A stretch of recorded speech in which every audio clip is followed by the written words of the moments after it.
इन औलियाउहु इल्लल मुत्तक़ून।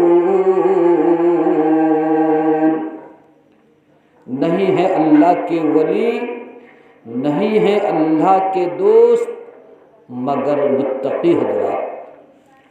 अल्लाह का दोस्त वही है जो मुत्तकी है, अल्लाह का दोस्त वही है जो परहेज़गार है, अल्लाह का दोस्त वही है जो अल्लाह और उसके रसूल के फरामीन पर अमल करता है। मेरे मोहतरम,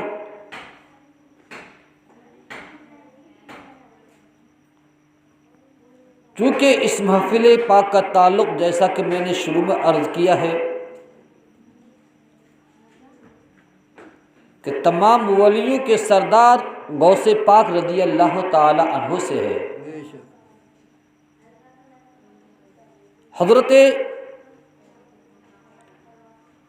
अबुल फ़तह रहमतुल्लाह ताला अलैह फरमाते हैं कि मैं 40 साल तक गौसे पाक रज़ी अल्लाह ताला अन्हु की बारगाह में आपकी खिदमत में रहा। 40 साल तक मैंने शहनशाह बगदाद की खिदमत की, लेकिन इस पूरी मुद्दत में मैंने यही देखा कि बड़े पीर सैयदा शेख अब्दुल कादिर जीलानी रज़ी अल्लाह ताला अन्हु नमाज इशा में के लिए जो वज़ू करते थे, यानी इशा के वज़ू से फजर की नमाज अदा फरमाते रहे। पूरे 40 साल तक इशा के वज़ू से फजर की नमाज आपने अदा की। क्या मतलब?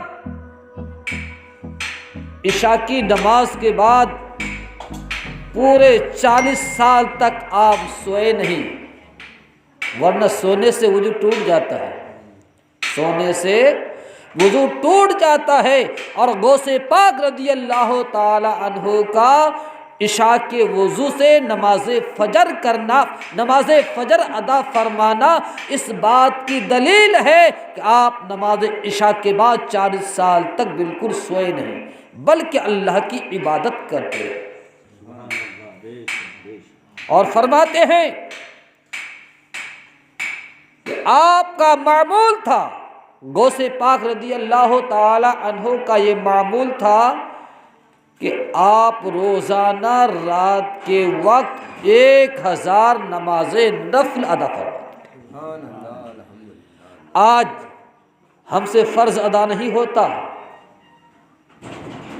नवाफिल की बात तो रही दूर, लेकिन किसी को ये आला मकाम जो मिलता है यूं ही नहीं मिल जाता, किसी को विलायत यूं ही नहीं मिल जाती,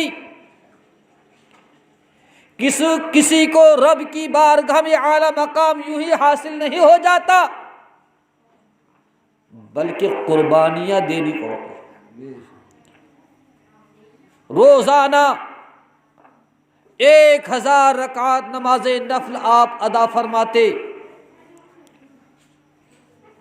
और हज़रत अबुल फ़तह फरमाते हैं कि 15 साल तक मैंने ये देखा कि रोज़ाना रात के वक्त एक कलाम पाक ख़त्म कर लिया करते थे। रोज़ाना एक रात में मुकम्मल कुरान पाक को आप पढ़ लिया करते थे। कौन शहनशाह बगदाद, कौन वलियों के वली, पीरों के पीर, जब आप नमाज इशा अदा करते तो नमाज इशा अदा करने के बाद एक पैर पर खड़े हो जाते थे, एक पैर पर खड़े होकर मुक़द्दस कुरान की तिलावत शुरू कर देते, यहाँ तक कि कलाम पाक एक पैर पर खड़े होकर मुकम्मल कर लिया करते थे। ये वो बड़े पीर हैं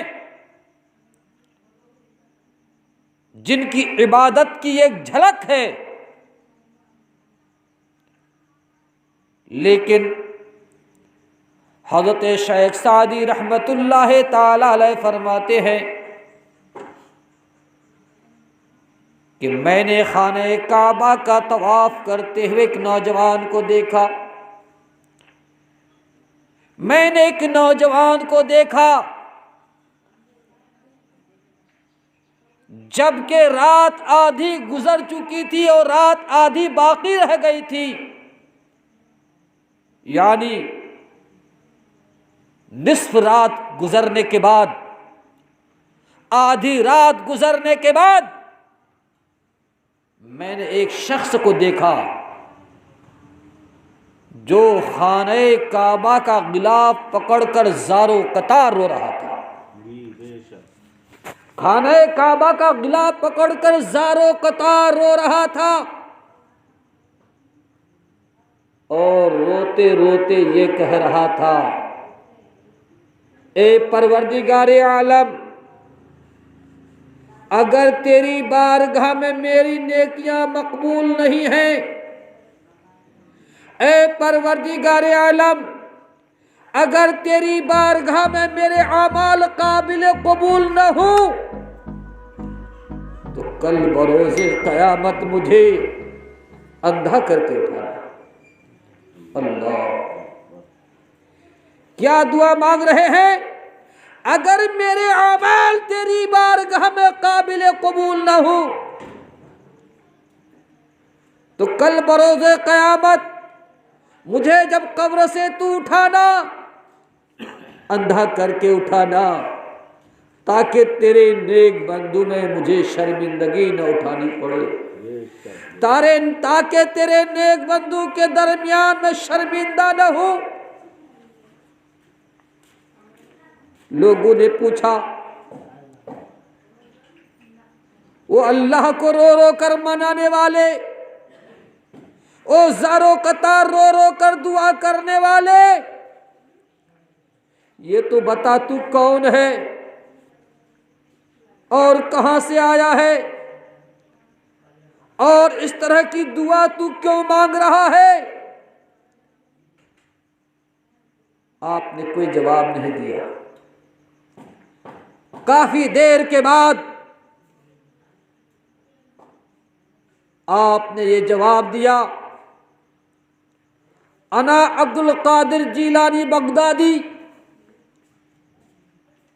ओ मेरा नाम पूछने वाले, ओ मेरा पता पूछने वालों सुनो, मेरा नाम अब्दुल कादिर है, मैं बगदाद का रहने वाला हूँ।